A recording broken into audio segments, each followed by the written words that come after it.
La conversación de hoy va a sacar chispas. Atención, atención. La conversación de hoy va a ser, pues, que de alguna manera empecemos a repensar, a reflexionar, incluso podría incomodarnos muchas respuestas que nos va a brindar José Ignacio López Vigil. Él en estos instantes se encuentra en Quito, Ecuador. En síntesis, ¿quién es él? En síntesis nada más, porque tiene un pergamino para poder mencionar. Él es el actual coordinador del Centro de Producción Radialistas Apasionados y Apasionadas en Quito, a quien le damos la cordial bienvenida en el programa Polémica Haciendo Periodismo. José Ignacio, ¿cómo está usted? Bienvenido a Huánuco, la ciudad del mejor clima del mundo. Y tú lo conoces. Y Yo bienvenido. lo conozco, Julio. Adelante. No? Y un abrazo para ti, Julio, y para todos los amigos de este programa, amigos y amigas, que tiene un título lindo, desafiante, polémica. De eso se trata. ¿Dónde te encuentras en estos instantes, José Ignacio? En Quito, en la mitad del mundo. Esta es la tierra del sol vertical, porque estamos en la línea ecuatorial. Ay, señor, estamos ya en polémica. ¿Quién tiene la mejor y bella ciudad? Perfecto, perfecto. La mejor Huánuco, pero esta es linda también. Claro, claro, por cierto que sí. Muy bien, empezamos.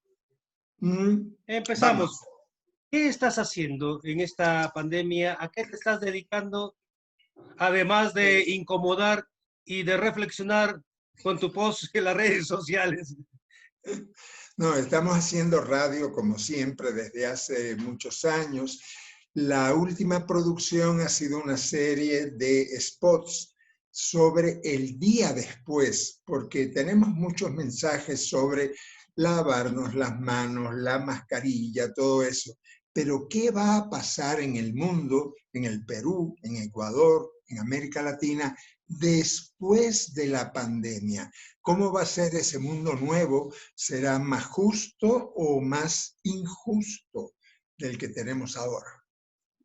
Qué bueno que empecemos por ahí.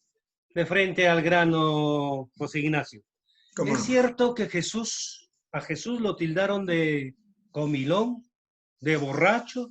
Era un hombre sin prejuicios, mente abierta, que hoy podría ser rechazado por muchos creyentes. Claro que sí, sí, Jesús, hay un pasaje en el Evangelio que dice, ustedes son como niños malcriados. Vino Juan el Bautista que no comía ni bebía y dijeron ustedes, tiene un demonio. Y vengo yo que como, que bebo, que me siento a la mesa con todo el mundo y me dicen, este es un comilón y un borracho. Así literal le dijeron a Jesús, porque Jesús bebía, comía, se sentaba con todo el mundo, tenía amigos con los pecadores, con las prostitutas, con todo el mundo. Él era, como tú bien dices, un mente abierta. Ese era Jesús. Y hoy probablemente sería rechazado por muchos creyentes por ese actuar. Totalmente. Si Jesús volviera ahora, no lo dejarían entrar en el Vaticano ni en muchas iglesias cristianas que celebran cultos en su nombre, pero que se volverían a escandalizar de sus palabras. Seguro que sí. Digamos, Jesús nació en Nazaret, por Sí. eso lo llamaban Nazareno. ¿De dónde sale lo de Belén? Lo que pasó fue que el evangelista Lucas quería presentar a Jesús como el nuevo rey David. Y el rey David había nacido en Belén, al sur. Nazaret, Galilea está al norte y Belén está un poquitico más al sur de Jerusalén. Entonces el evangelista Lucas dijo, yo lo voy a hacer nacer en Belén. Ahí viene la leyenda de María y José en un burro que van a Belén, el cuento que tenemos de la Navidad, y Lucas lo hizo nacer en Belén. ¿Por qué hizo eso el evangelista? ¿Para mentirnos, para tomarnos el pelo? No, para decir que Jesús es el nuevo y verdadero rey David. Y en vez de decirlo así con un discurso, lo dijo con una metáfora, con una parábola. Pero Jesús nació en Nazaret, nunca conoció Belén, nunca visitó Belén y por eso le llamaban Jesús el de Nazaret, Jesús Nazareno. Ajá. El emperador Constantino definió la famosa Santísima Trinidad. Tú dices que eso es un dogma. No, yo no digo que eso es un dogma, yo digo que eso es un disparate, que es distinto. Es más fuerte todavía. A ver, El vamos dogma, con ese disparate. a ver, el emperador Constantino era un canalla, era un sinvergüenza. Por cierto, él no era cristiano, él pertenecía a la religión de Mitra, pero el emperador Constantino dijo, el imperio se me está disolviendo, yo necesito un cemento para sostener el imperio. Entonces él se convirtió al cristianismo, se convirtió y convocó como emperador al famoso concilio de Nicea en Constantinopla, fue ese concilio. Constantino, que era un canalla, un sinvergüenza, había matado a su mujer, a su suegra, a su nuera, en fin. Este señor es el que convoca al concilio de Nicea y en ese concilio los obispos que fueron chantajeados, compraditos por Constantino, definieron que Jesús era de la misma sustancia que Dios Padre y que el Hijo y el Espíritu y el Padre y ese enredo de la Santísima Trinidad. Es una pena, pero el credo que todavía recitamos en las misas y en los cultos, es el credo que impuso, que obligó el emperador Constantino. Les hablo del siglo IV. El credo actual que yo Sí. aprendí en mi colegio, Ese que tú aprendiste. fue impuesto por un canalla, Sí. un asesino. Por un asesino, un canalla y además un mentiroso, porque él sabía lo que estaba haciendo, pero sobornó, le pagó duro a los obispos para que se quedaran callados y para mantener la religión cristiana como religión obligatoria en el Imperio Romano. Y Unos hoy, años. y hoy tenemos muchos Constantinos disfrazados de cristianos. Sí, bastantes. Constantinos, Constantina y Constantinitos, sí, muchos. Qué bueno, eso está fenomenal. María Magdalena, ¿prostituta o no? ¿Por qué presentaron esa imagen de María Magdalena? Los machos machistas de ayer y de hoy y de siempre dijeron que ella era prostituta. Ella no, bueno, y si hubiera sido prostituta, ¿cuál problema? Pero María no era prostituta. María seguramente vendía pescado seco y fresco en Magdala. Ella nació en Magdala, por eso era María Magdalena. Y era un centro comercial de mucha venta de pescado, allí junto al lago de Galilea. Yo he estado por allá, sí, yo he estado por allá. De Magdala queda muy poco, pero está el lugar donde nació María.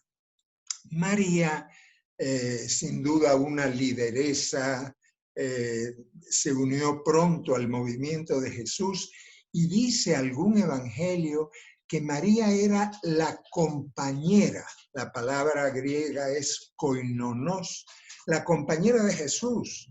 ¿Qué quiere decir compañera? Pareja. Compañera es pareja de vida. No creo que estuvieran casados, sino que era compañera, pero compañera en todo sentido, incluso en ese evangelio de José Felipe. Ignacio es un blasfemo, te van a decir, con lo que está señalando. Pero lean el evangelio de Felipe. El evangelio de Felipe se descubrió en una cueva de Egipto hace pocos años Y en ese Evangelio de Felipe dice, María era su compañera y Jesús con frecuencia la besaba.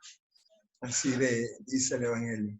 Pero qué lindo que Jesús tuviera una compañera y una compañera tan apasionada que de todas las mujeres del Evangelio, María Magdalena es la principal, la que dijo haber visto vivo a Jesús, la primerita.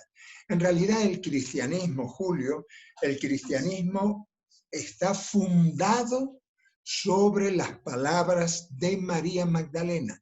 El cristianismo no lo fundó Pedro, ni Pablo, ni Santiago, ni Juan. Lo fundó una mujer extraordinaria Y y eso no se apasionada. promueve. Y No, eso no, no se promueve. no, eso Eso se no se oculta, recuerda. se Eso no oculta. se escucha. Eso no. Porque hermano, porque las iglesias son tan machistas como Pablo, que Pablo en sus cartas dijo que las mujeres tenían que callarse la boca en los cultos y en las iglesias, que se callan la boca, no tienen cabeza ni tienen palabra propia. Ese era Pablo, que era un machista terrible.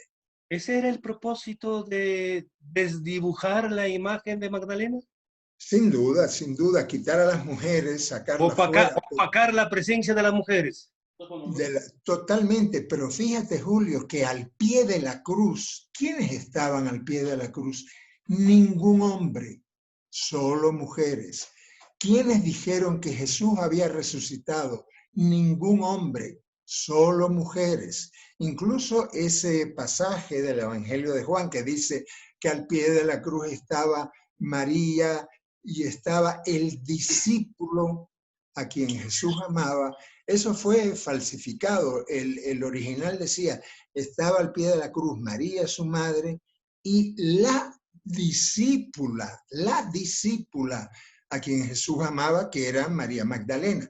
Por eso Jesús le dice, madre, ahí tienes a tu hija, y a la Magdalena le dice, ahí tienes a tu madre. Al pie de la cruz solo mujeres y en la resurrección solo mujeres. Las mujeres son las que fundan las principales de la fe cristiana. Además de ser machista, ¿por qué se opaca todo eso, José Ignacio? Porque controlando a las mujeres controlas la sociedad. Ajá. Desde hace mucho tiempo, desde la fundación del patriarcado, échale unos 10.000 años, si tú controlas a las mujeres, controlas a las familias, controlas a los hijos y a las hijitas, controlas la sociedad. Entonces, los varones machistas, no solo el emperador Constantino, sino los papas de entonces y los de ahora también, prefieren una sociedad varonil, bien machista, y que las mujeres se callen. Es un peligro. Un peligro. Es un peligro las mujeres. El poder femenino es un peligro, pero es un peligro que se acerca porque pronto la sociedad será feminista, como Jesús. Jesús fue feminista. Ajá. ¿Quiénes asesinaron a Jesús?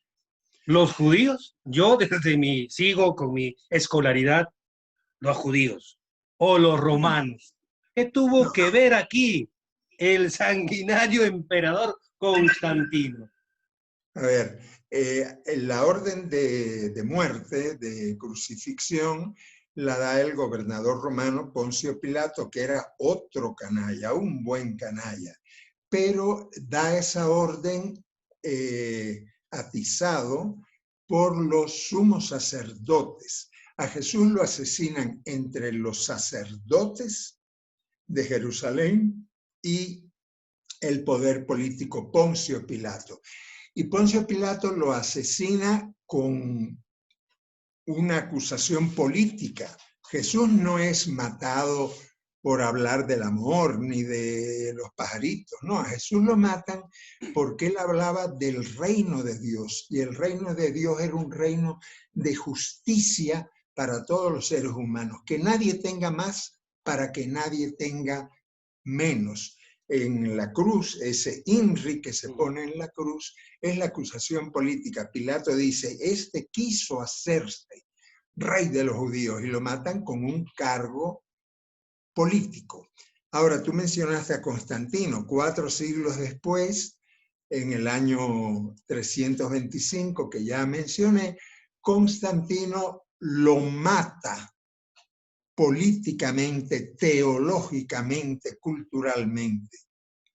El crimen contra Jesús lo hacen los sacerdotes y la autoridad política, Poncio Pilato, pero teológicamente es Constantino en ese siglo IV y después el emperador Teodosio y otros emperadores que lo matan teológicamente. Ajá. Por ahí está la cosa. Me vas a Hablamos, llamar hereje ahora, sí, sí, apóstata. por ahí está la cosa de la herejía. Muy bien. Tenemos muchos ángeles, ángeles por doquier.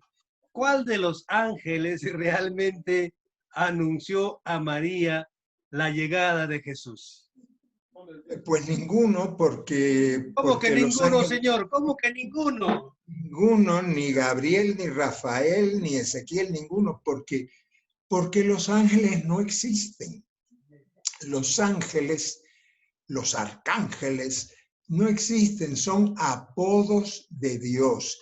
Igual que a Julio, a lo mejor a Julio le dicen Julio y otro le dice Julito y a lo mejor te dicen Yuli o a lo mejor te dicen Papito. Esos apodos que te dicen a ti o que me dicen a mí me dicen Nacho, Nachito, Ignacio.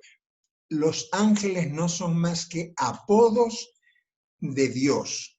En el Antiguo Testamento, todos los ángeles que existen no son seres, no son personas, son formas de hablar, de referirse a Dios. Dios es bueno, Dios es misericordioso, Dios es justiciero, son apodos. De tal manera, volviendo a tu pregunta, que a María ningún ángel le anunció nada. Esa es otra poesía, otra metáfora del evangelista Lucas, el angelito que entra por la ventana y que le dice, María, no, eso no fue así, no entró ningún angelito. María tuvo relaciones con José, o a lo mejor fue una muchacha violada. En aquel tiempo los romanos hacían barbaridades con las niñas en Galilea. En todo caso, su primer hijo, Jesús, su primogénito, José lo recibió como hijo suyo. Y nada más, lo demás es poesía del evangelista. Por cierto, María no tuvo un hijo, María tuvo 7. 7 hijos. Sí, 7, por lo 7 menos. hijos. En el Evangelio de Marcos se dan sus nombres. El primero Jesús, pero después vino Santiago, vino José, vino Simón, vino Judas, y dice el evangelista, y 2 chicas, por lo menos, 2 chicas. O sea que 7 hijos, por lo menos. Mamma mía, esto está haciendo reflexionar a muchas personas. Y Pero que hablando de busquen, poesía, sí, sí, dígame. Julio, que busquen el capítulo 6 del Evangelio de Marcos, donde están los nombres de todos los hijos. No Te eran refieres primos. a la Biblia, te Me refieres a refiero la Biblia, que revisen la al, Biblia. al Evangelio de San Marcos, en el Nuevo Testamento, donde están los hijos. Y la palabra griega que se utiliza no es ni primos, ni hijos de otro matrimonio de José, no. La palabra que se utiliza en griego es adelfos, y adelfo es hijos, hermanos del mismo vientre, hermanos carnales de Jesús. Muy bien. Vamos, no sé si esto es metáfora, poesía. Estás escandalizado, Julio. Se están escandalizando mis seguidores. Y mi Ay, Dios seguidora, santo. ¿para qué la entrevista, José Ignacio? Me está Pena. fascinando aquí. A ver, Josué detuvo el sol en Jericó. Caín mató a Abel. Adán y Eva por un soplo divino. Noé construyó el arca. Moisés dividió las aguas del Mar Rojo. Lázaro fue resucitado. La existencia de ciudades de Sodoma y Gomorra. ¿Y en qué circunstancias Jesús cambió el agua en vino? Pero tú me has hecho 40 preguntas en una. A ver, separemos las cosas. Por favor. Sí, los relatos que hay en el primer libro de la Biblia, el Génesis, ahí está Adán y Eva, la torre de Babel, Caín y Abel, ahí está, ¿qué otro? El diluvio de Noé y el arca. Todos esos relatos del libro del Génesis no son hechos históricos, no existieron. Adán no existió, Eva no existió. Demórate un poquito, José Ignacio. A ver. Sí. ¿Todo lo que acabas de decir es un invento? No, es una forma de contar, es un relato, igual que si... me refiero que no fueron reales. No fueron reales, esos no son hechos históricos, son parábolas, son elaboraciones, son cuentos. En realidad son cuentos, relatos y leyendas que se escribieron, incluso se sabe dónde y cuándo se escribieron esos relatos. En Jerusalén, hace unos 2650 años, los escribieron sacerdotes durante el reinado del rey Josías, pero nada de eso existió. No, Caín y Abel son figuras míticas, como podría ser, qué sé yo, ¿cómo se llama? El que funda el imperio inca, Mamaoclio y... Manco Cápac. Manco Cápac, no son figuras históricas, son mitos de la religión judía, Adán y Eva y tal, pero incluso Moisés, el gran Moisés, el que abrió en dos el Mar Rojo, el que liberó a los hebreos del faraón de Egipto, tampoco existió. Es una figura mítica, una figura legendaria, escrita, inventada, pero no inventada para mentirnos, sino inventada para mandarnos un mensaje de fe, un mensaje de lucha, un mensaje de esperanza en Dios, pero no existieron. Ahora, en tu pregunta tú mezclaste varias cosas porque hablaste de Lázaro y ya. ¿Lázaro fue resucitado? No, Lázaro es un personaje inventado, Lázaro no existió. Me está moviendo todas las neuronas, José. Agárrate a la silla. Las que existieron fueron las hermanas de Lázaro, eso sí, Marta y María. Marta y María eran dos mujeres hermanas que vivían en Betania. Betania es un pueblito chiquitico, yo lo visité varias veces, que está al este de Jerusalén, un pueblito chiquitito, y ahí Marta y María vivían, y ahí Marta y María recibieron a Jesús cuando Jesús tuvo que esconderse, porque en Jerusalén estaban buscándolo ya para matarlo, y se escondió él en Betania. Y ahí inventó el evangelista Juan, inventa ese personaje llamado Lázaro que no existió, ni murió, ni resucitó. ¿Sabes de dónde se lo inventó el evangelista Juan? De una parábola que Jesús había dicho del rico Epulón y el pobre Lázaro. Esa fue una parábola que Jesús dijo, el rico avaricioso y el pobre Lázaro, y a partir de ahí Juan dice, pucha, ahí yo agarró el personaje Lázaro y se inventó ese cuento de Lázaro muerto y resucitado. Que muchos vivimos hasta hoy con ese cuento. Sí. Y muchos otros cuentos. Y muchos otros cuentos, pero el problema es saber que es un cuento, pero cuál es el mensaje de fe, el mensaje de esperanza que nos dan esos cuentos, igual que una poesía. Si yo escribo ahora una poesía, ¿esa poesía es verdad o es mentira? No es ni verdad ni mentira, es una poesía que te transmite un mensaje lindo de amor, de entusiasmo, de esperanza. Lo mismo pasa con las poesías, con los cuentos que hay en los evangelios.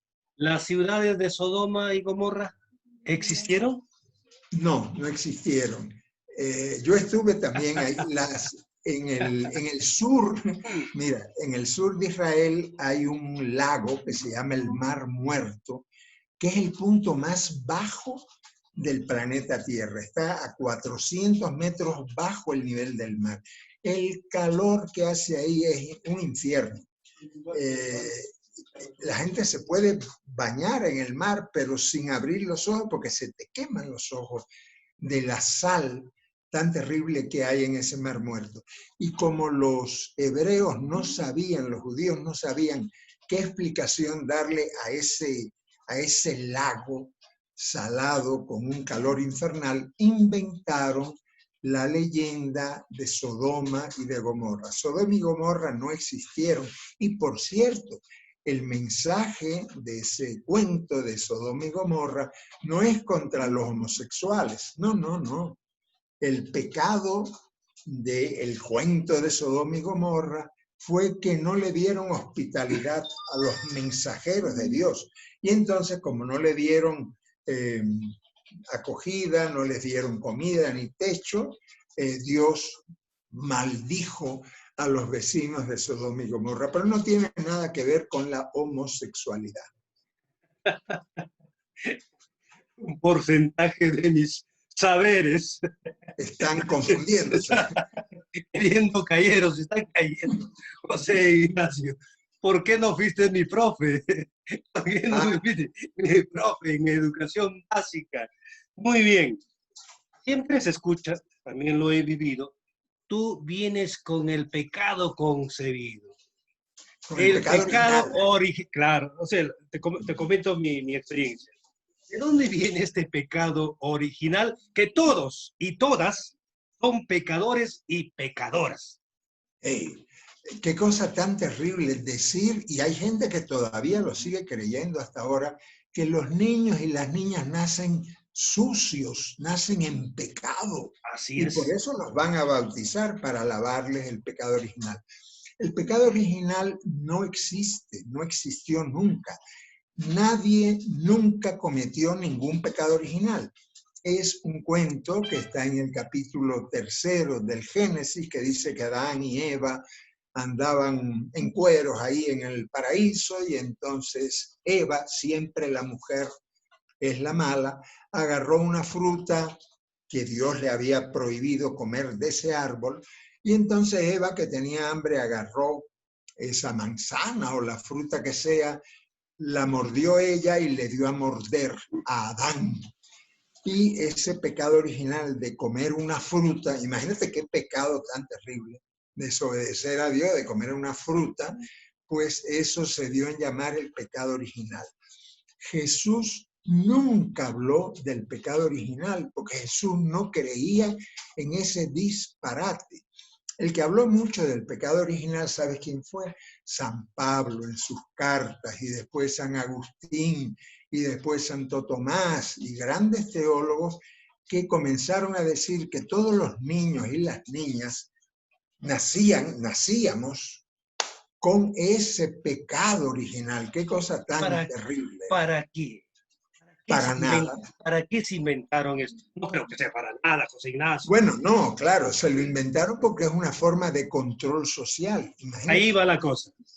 Tú controlas a la sociedad si tú le dices, todo el mundo que nace está en pecado. Pucha, te meten miedo, te meten culpa. Y la única forma que usted tiene de resolver su pecado original es venir a mi iglesia a bautizarse, por supuesto, a pagar por el bautismo también, ¿no? A bautizarse y a limpiarse del pecado. Son mecanismos feos, realmente mecanismos tristes de control social. ¿Cómo tú controlas a la sociedad? Tú la puedes controlar con policías dando garrotazos, pero hay una forma mejor de control, que es metiéndote en el cerebro el miedo y la culpa. Entonces tú estás con miedo y con culpa dependiendo de sacerdotes, de pastores, de la gente que tiene la relación directa con Dios. Esa fue la razón del pecado original. Esto es mi cuerpo, Uh-huh. esto es mi sangre. ¿Realmente lo dijo Jesús? ¿Quién lo No, dijo? ¿Quién lo dijo? eso lo dijo San Pablo. Jesús nunca dijo una cosa así, sería loco Jesús. Jesús no era mago ni era loco. Jesús nunca dijo esas palabras. Y la mejor prueba, ¿cómo Jesús iba a decir una locura así? Si él estaba delante, presente con sus discípulos, con sus discípulas en esa última cena, ¿cómo él iba a decir que en un pedazo de pan estaba él metido? No, no, no, no. Eso se lo inventó Pablo en su carta a los Corintios. En la primera carta a los Corintios, Pablo inventa esas palabras. En realidad no las inventa. ¿Sabes de dónde las saca San Pablo? De una religión. San Pablo nació en Tarso y Tarso, en Turquía, era el centro principal de una religión que tenía como dios a Mitra. Era la religión de Mitra, la religión mitraica. En esa religión mitraica se decían esas mismas palabras. Este es mi cuerpo, esta es mi sangre, el pan es carne, el vino es sangre. Eso lo tomó Pablo de la religión de Mitra, lo escribió en su carta a los Corintios. Y como las cartas de Pablo se escribieron antes de los evangelios, Lucas, Mateo, Marcos, toman esas palabras de Pablo y las ponen en boca de Jesús. Pero Jesús nunca dijo una cosa igual. Lo que Jesús dijo, ¿sabes qué dijo? Dice, donde 2 o 3 están reunidos, ahí estoy yo. A Jesús no le interesa cambiar un pedazo de pan en un pedazo de carne, eso sería un disparate. Jesús lo que... Termine, por favor, termine.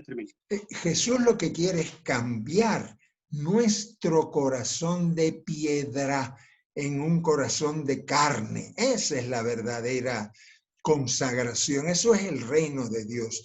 Que en vez de tener un corazón egoísta, un corazón duro de piedra, tengamos un corazón generoso, abierto, de amor y de justicia.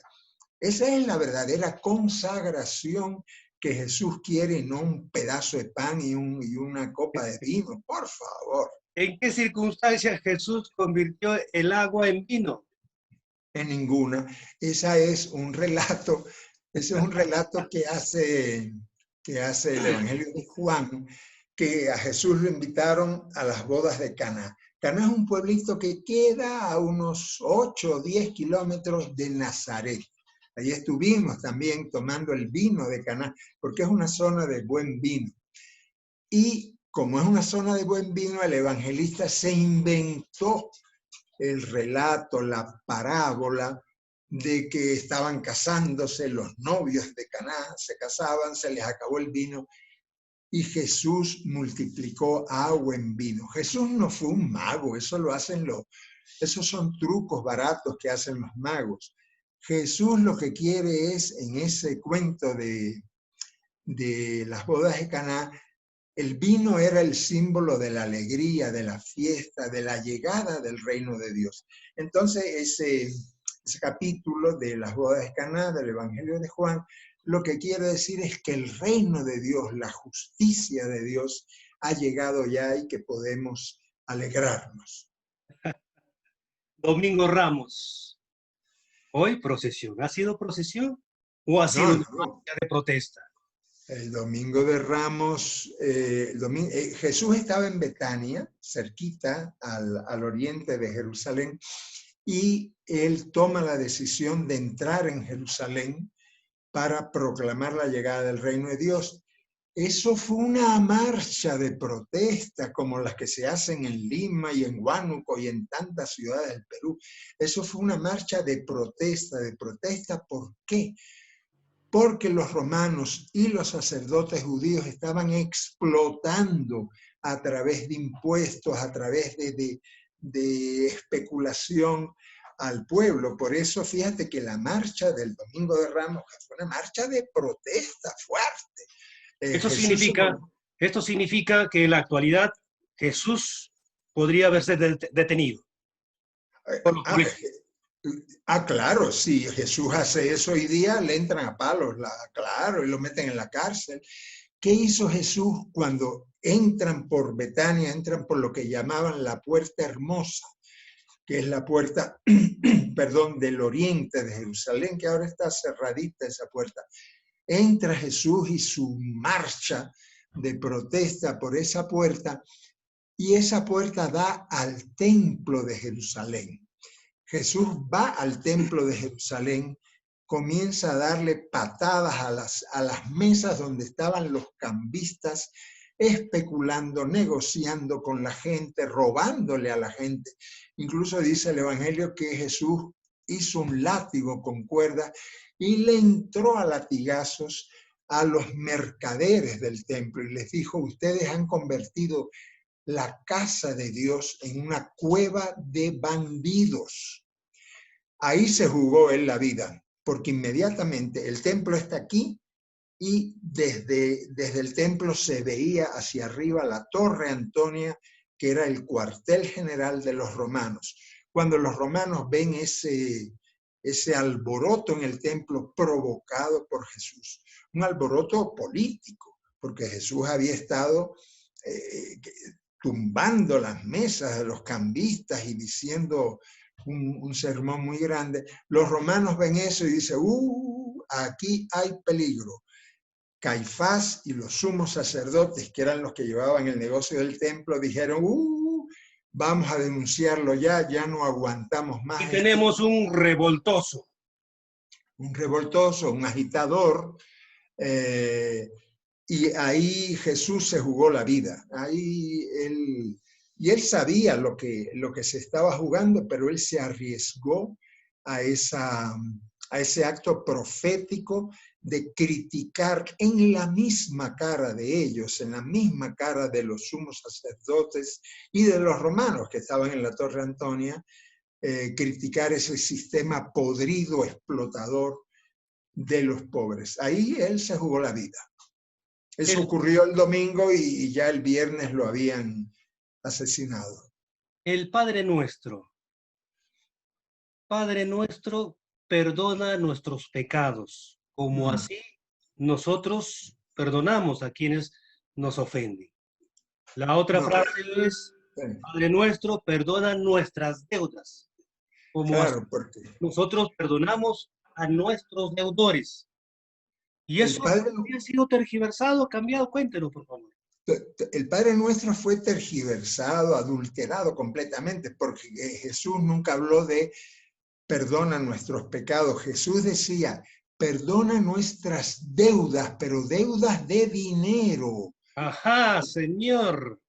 Deudas de dinero. Contra los usureros, supongo. Exactamente. Que hoy son los banqueros, Correctamente, bien dicho. Usureros, banqueros, terratenientes, corruptos y especuladores. Y ese Padre Nuestro no le convenía a los usureros de ese entonces.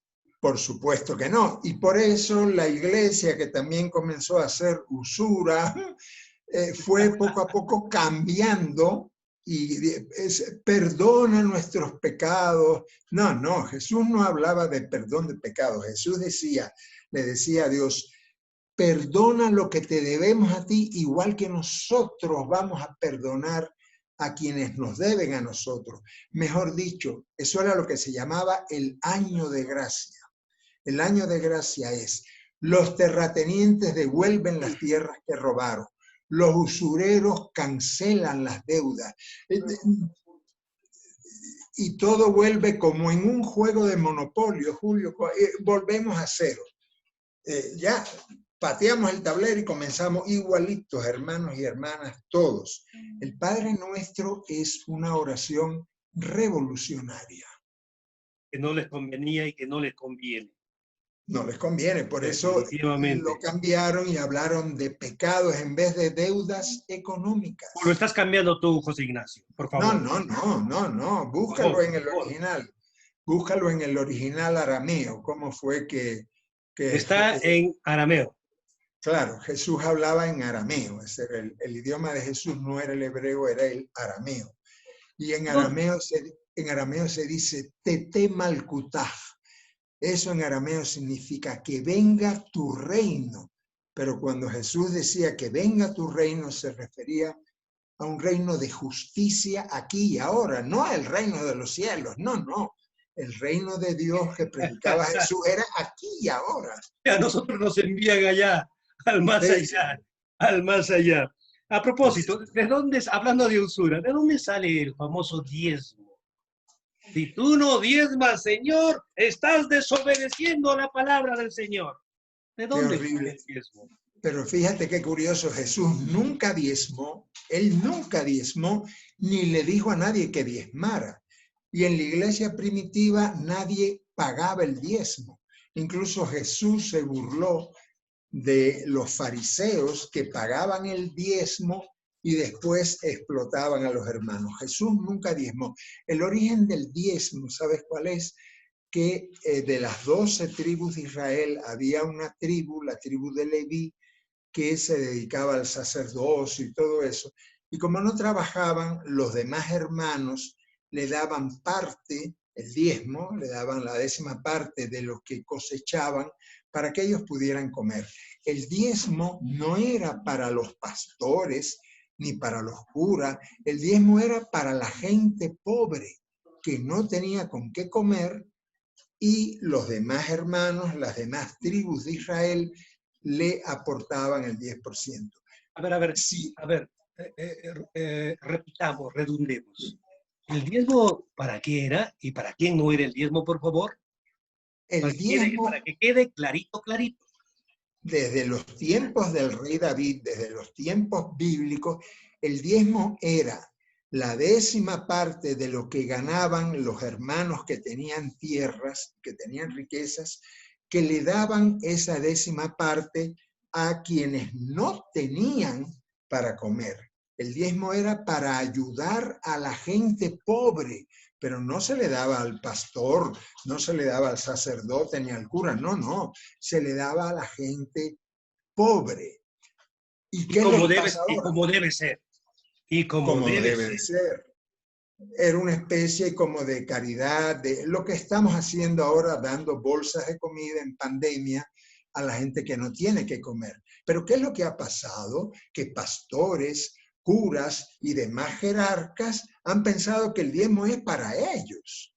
Y entonces los pobres infelices le dan dinero al pastor para que el pastor se compre una casa y se compre un carro. Pero ¿qué cosa es eso?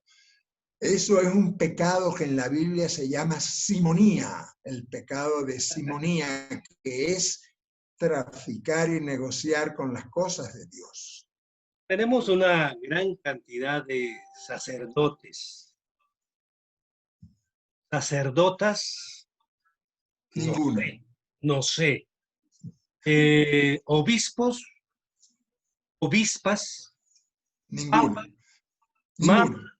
no sé. ¿Por qué? ¿Qué pasa con este sistema, llamémoslo así?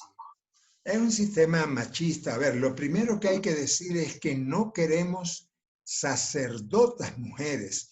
Lo que queremos es que no haya sacerdotes. Jesús no fue sacerdote, Jesús fue laico.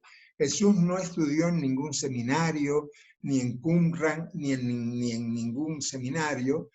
Jesús era laico, era uno de tantos, era un campesino más.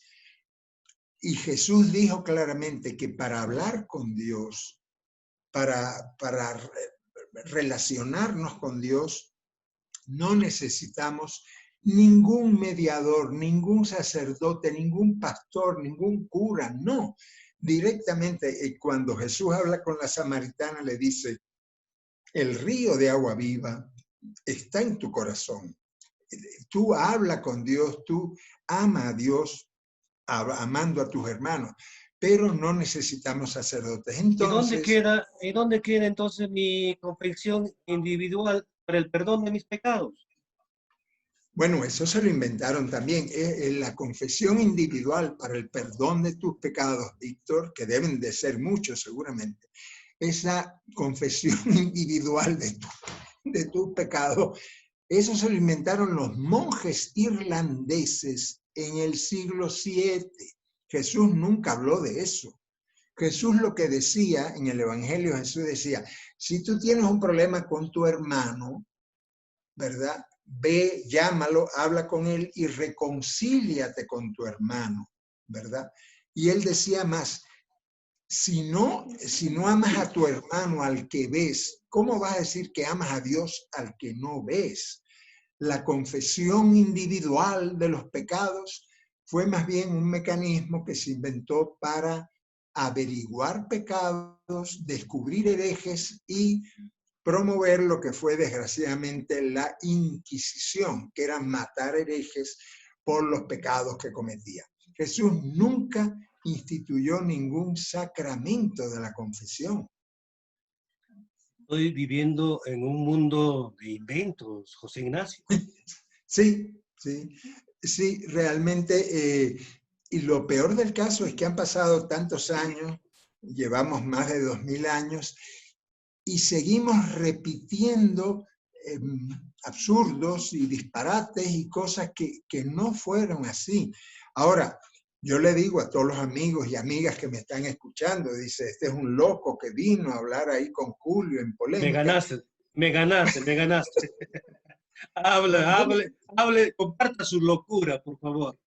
No me crean a mí, no crean nada de lo que yo he dicho. Investiguen, lean, estudien, pregunten y van a ver. ¿Pero qué voy a investigar, José Ignacio? Todo está escrito en la Biblia. Es la palabra de Dios. La Biblia es la palabra de Dios, ¿verdad? La Biblia es, lo primero que hay que decir de la Biblia es que la Biblia es una biblioteca, porque son 70 libros. Y en esa biblioteca que se llama Biblia, hay libros de historia, pero hay libros de cuentos, hay oraciones, hay poesía, hay cuentos de niños. Por ejemplo, la ballena de Jonás es un cuento para niños, ¿verdad? Hay poemas de amor, hay de todo. La Biblia es una biblioteca. Y en la Biblia hay cosas lindas, bonitas, palabras de Dios, pero hay otras cosas horribles. Hay incestos, violaciones, asesinatos, genocidios, un Dios que manda matar a todos los que rodean al pueblo de Israel. Eso está en la Biblia. Claro. Léete, por ejemplo, pero muchos pueden decir, pues tú estás interpretando como a ti te da la gana. Eso es la Biblia. La Biblia es para interpretar, es hermenéutico. Totalmente, pero a quienes no crean esto, por ejemplo, busquen en el libro de los Números el capítulo 31. Ese capítulo 31 donde Dios le ordena a Moisés degollar, matar, asesinar a todos los madianitas, mátenlos a todos, maten hasta las ovejas, las vacas, maten a todos y quédense con las niñas vírgenes porque esas son para ustedes como botín de guerra. ¿Quién puede decir que ese relato repugnante es palabra de Dios? Eso es palabra de un macho machista que estaría loco y que escribió eso y que lo metieron en la Biblia. En la Biblia hay relatos muy lindos, bonitos, ejemplificadores y otros relatos horrorosos. Entonces uno tiene que, como Jesús nos enseñó, separar el trigo de la paja, el trigo de la cizaña. En la Biblia hay trigo y hay cizaña. Perfecto. Creo en Dios. Por lo tanto, creo en el cielo, creo en el paraíso. Por lo tanto, debo creer en el diablo. Debo creer en el infierno, debo creer en el sufrimiento. ¿Esto es así, José Ignacio? No, esto no puede. Si usted cree en Dios, usted no puede creer en el infierno, porque qué Dios tan terrible sería ese. Pinochet mataba a sus enemigos, pero resulta que nos presentan ahora a un Dios que mata, que quema vivos a sus hijos y a sus hijas. No puede ser. La creencia en Dios es incompatible con la creencia en el infierno. Si usted cree en Dios, usted no puede creer en el infierno. Entre otras porque Jesús nos dijo que Dios es un papá bueno, es bueno, y es un papá que le da un abrazo al hijo obediente y al hijo pródigo. El hijo pródigo era un sinvergüenza. Y cuando el hijo pródigo viene a pedirle más platita, más dinero al papá, el papá le dice, hijo, te estaba esperando, y le da un abrazo.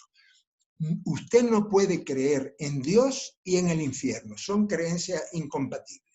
Y en cuanto al diablo, lo mismo. El diablo no existe. El diablo, el demonio, Lucifer, ¿Cómo que Luzbel. no existe? Y el exorcismo que te saca el demonio, el diablo de adentro, señor. Bueno, en Perú hay muchos que tienen el demonio dentro, eso sí, pero no sé si es el demonio Lucifer o otros demonios, porque todos los ladrones que hay en la Asamblea del Perú, esos sí están endemoniados. Pero dejemos a esos. El demonio no existe, el diablo no existe, el diablo es una imaginación antigua de todas las culturas que imaginan que hay el bien y el mal, la noche y el día, el frío y el calor. El demonio no existe, lo que existe es un Dios bueno que Jesús nos dijo que era tu papá, tu mamá, tu papá, tu padre y tu madre. El Ajá. diablo no existe. ¿Por qué no existe? Porque Dios no sería Dios si deja suelto a un diablo por ahí para... Pero dejó suelto, pues, No, al ángel malo, al ángel rebelde. Eso vino a ser ningún, diablo aquí a la tierra. ningún ángel rebelde. ¿Sabes para qué ha servido el diablo, Julio? Para justificar nuestras diabluras. Yo me acuerdo en Nicaragua, yo vi un caso de esto, de un violador que había violado a una niña chiquita, y cuando lo llevaron a juicio, este canalla, este violador dijo, yo no tengo la culpa, fue el diablo que se me metió dentro, y yo qué iba a hacer, yo no podía hacer nada. Ese ya es la viveza, que siempre La existió belleza. y va a seguir existiendo. Y Y van le a echamos, utilizar. exacto, y le echamos la culpa al diablo de nuestras diabluras. Los diablos y las diablas somos nosotros. Eso sí existe, sí. Teresa de Calcuta. Ella prohibió los analgésicos en sus clínicas para agonizantes, para que sufrieran con Cristo y como Cristo. Pero Sí. cuando ella se enfermó, Se fue a un hospital, no sé si en Francia o en Bélgica, a todo lujo, y después a otro en Nueva York a todo lujo. La Madre Teresa de Calcuta, ay, ay, ay, ay, ay. No quiero hablar mal de la madrecita Teresa de Calcuta, pero esta señora tenía un cortocircuito en la cabeza, porque ella, cuando venía la gente sufriendo, le decía eso que tú has dicho, no le daba aspirinas, ni paracetamol, ni analgésico, porque decía que así sufrían y completaban el sufrimiento de Jesús. Eso es una canallada, pues, eso no se puede hacer. Y en realidad en las casas allá en la India, en Calcuta, cuando fueron varios especialistas a ver las famosas clínicas de la Madre Teresa, eran moritorios, eran casas para ir a morir los pobres infelices hambrientos que ni siquiera le daban una pastilla para aliviar el dolor. Y entonces la Madre Teresa decía que así ellos sufrían con Cristo, pero Jesús no quiere que sufran. Y muy Jesús bien. vino, fue a aliviar el dolor, a curar el dolor, ¿no? En fin, deja a la Madre Calcuta. José Ignacio, dos últimas preguntas. Habrá oportunidades para seguir charlando, para seguir Seguir diciendo herejías. para seguir diciendo herejías. Para seguir en tu rol de hereje. ¿Jesús fue Exacto. hereje? Sí, claro. Sí, la palabra hereje, ¿sabes qué significa? El que piensa por su cabeza, el que piensa, claro, hereje es un piropo, es una cosa muy linda. Lo contrario de hereje es el dogmático. El dogmático es el que obedece lo que otros pensaron. Hereje es el que piensa por su cabeza. Entonces, Julio, tú y yo estamos en la herejía, hermano. Dos últimas preguntas. Con todo lo que has dicho, ¿respetas la creencia, la fe de los redundos de los creyentes? Probablemente el día de hoy en este programa muchas cosas sagradas, entre comillas, han sido ofendidas, José Ignacio. Yo no quiero ofender a nadie y como te decía, no quiero que crean lo que yo he dicho, no crean nada de lo que yo he dicho. Lean, investiguen, pregunten. Si quieren me preguntan a mí o a tantos teólogos y biblistas que hay serios y que les van a decir lo mismo que les digo, les he dicho yo, con otras palabras, pero más o menos lo mismo. Entonces no crean lo que yo les he dicho, investiguen. Les doy mi correo electrónico si quieren preguntar, esa es la página web, ignacio@radialistas.net.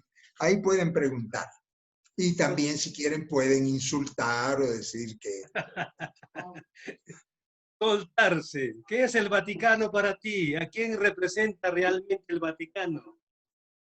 Si Jesús volviera hoy, no lo dejaban entrar en el Vaticano, no lo dejarían entrar, porque el Vaticano, lo primero que hay que decir es que el Vaticano fue construido con el truco de las indulgencias, y las indulgencias eran que tú pagabas para tener menos días de purgatorio, de candela, en la vida eterna, ¿no?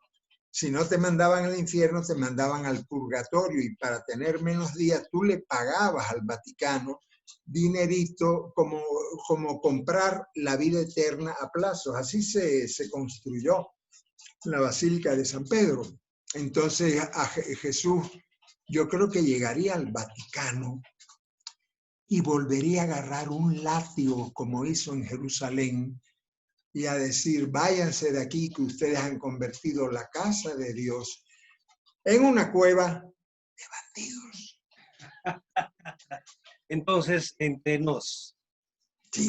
¿a qué iglesia entraría Jesús? Jesús yo creo que no entraría a ningún templo. Jesús iría buscando comunidades de fe, grupos de hermanos y hermanas que luchan por la justicia. Ahora en esta pandemia Jesús estaría feliz, iría junto con los que están ayudando a la gente que no tiene que comer, iría feliz con las enfermeras, con los médicos que están dando la vida por salvar la vida de otros seres humanos. Jesús nunca, ni siquiera nunca pronunció la palabra iglesia. Jesús hablaba de comunidad, de la comunidad. Jesús no fundó ninguna religión, ningún templo, ninguna iglesia. Jesús lo que quería era un movimiento de mujeres y hombres libres que lucharan por la justicia. Y en este mundo hay muchos hermanos y hermanas que están haciendo eso. Y en este tiempo de pandemia, muchos hermanos y hermanas que están luchando por la felicidad, por la salud de la comunidad. Pregunta final. ¿Quién es Dios para José Ignacio?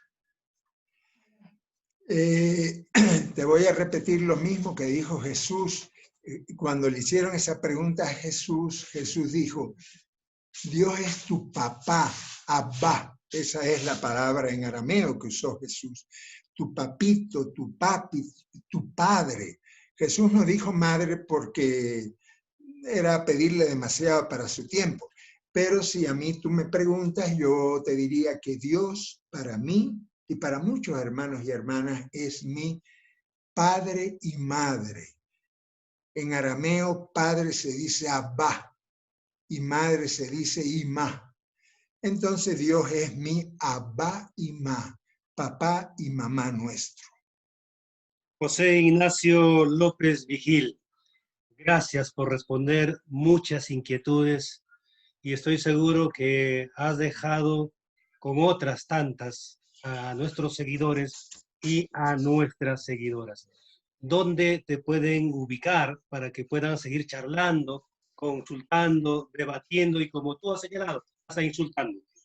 ¿Dónde te Sí, ¿por qué ubicamos? no? No hay problema. La página nuestra de Radialistas Apasionadas y Apasionados es www.radialistas.net y mi correo personal es ignacio@radialistas.net. Ahí estamos a la orden. Y Julio, a la orden también contigo para cuando quieras seguir dialogando sobre herejías. Muchísimas gracias, José Ignacio. Muchísimas gracias también a todos nuestros seguidores. Esto es Polémica, haciendo periodismo. Su amigo y servidor, Julio Quiroz. Retornamos en cualquier momento. Permiso. Gracias, José. Gracias a ti, Julio.